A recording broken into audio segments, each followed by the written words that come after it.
Yes, good morning. Hello. Hello. Nasa Pilipinas na po ba kayo, attorney? Yes, nasa Pilipinas na. Ayan. Diretso po tayo agad dito sa issue, no, kung saan ang kampo nga po ng mga Duterte ay ang gusto po nilang mangyari, mungkahin nila, limitahan sa national ID or pasaporte lang ang tatanggapin na valid IDs ng pre-trial chamber para po sa verification ng pagkakakilanlan ng mga biktima. Ano po ang reaksyon ninyo tungkol dito? Hindi makatao. Parang wala namang puso itong sina Attorney Kaufman at kumbaga lutang dun sa sitwasyon sa Pilipinas. Parang hindi niya nga kilala kung sino yung mga mag-a-apply na biktima. Tandaan natin na sa loob ng Pilipinas, kilala natin na ang mga biktima yung mahihirap. Sabi nga namin, hindi naman to naging war on drugs, kundi massacre of the poor.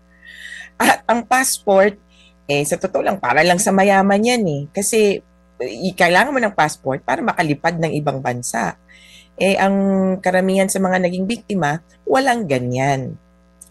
Ang Mm-mm. sinasabi namin ay practicality din.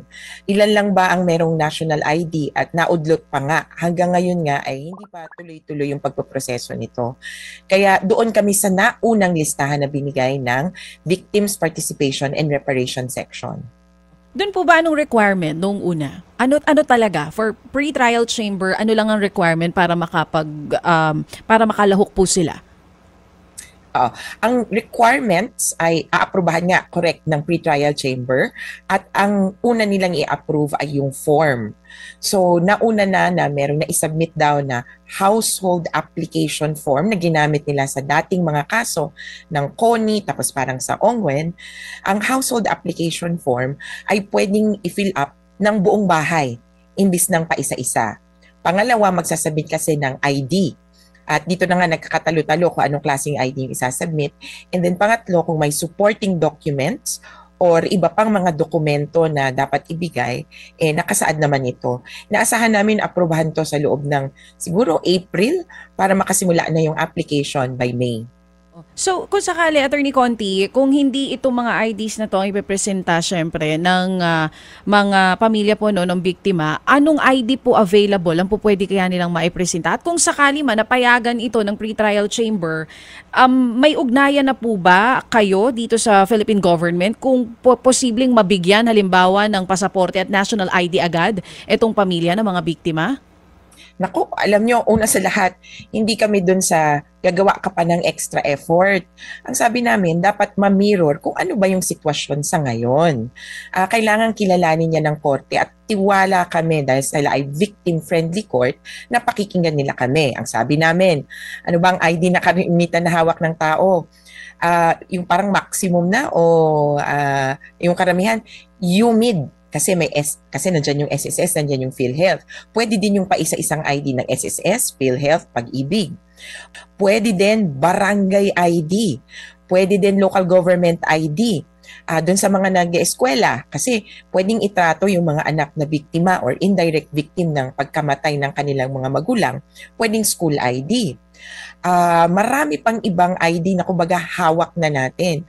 At sabi nga namin, yung ultimo, birth certificate dapat ay acceptable na. Kaya lang, medyo sa Pilipinas, ang hirap kasi.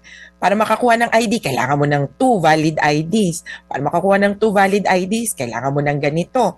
Kailangan mo ng pera. Pero tingin namin, kung may alternatives, kumbaga may listahan ng mga pwedeng ibigay bukod sa national ID tsaka passport. Actually, hindi naman kami kontra na pwedeng mag-submit ng passport at national ID. Doon kami kontra sa yun lang. Kaya yung alternatives nakapila naman yan. Hanggang kumbaga pinakaunang dokumento na dapat makuha mo ay birth certificate.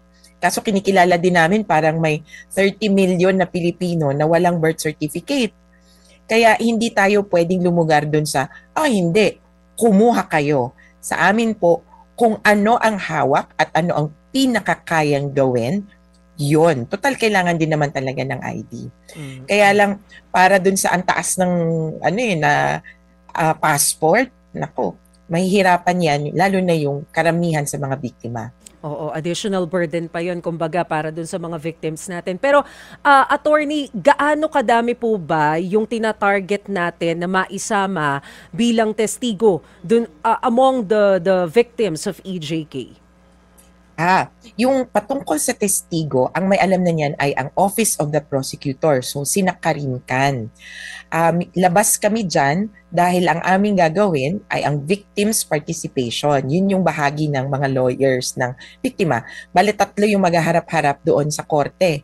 Defense, prosecution, at victims. Yung victim's lawyer, at dito ang partisipasyon ay, as in participating victims, magbibigay ng views and concerns.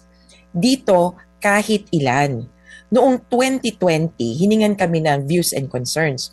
Umabot sa 1,500 families and 1,000 individuals ang nag-submit sa ICC noon.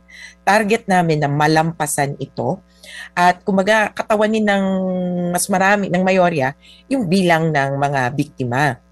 Pero syempre, kailangan realistic din. So, yun yung working target. Pero may ano naman yan rolling na application ng mga biktima para mag-participate. So, pwede ngayon sa confirmation of charges, pwede ding pagkatapos, kapag alam na natin kung ano yung charges, kung anong kaso mismo, pwede din mag-apply sa trial, pwede din mag-apply sa dulo, sa reparation stage, o kapag na-convict na. Iba-iba naman yan, pero tingin namin sa ngayon, dun kami sa lalampasan yung nakaraan na, 1,500 families at 1,000 individuals.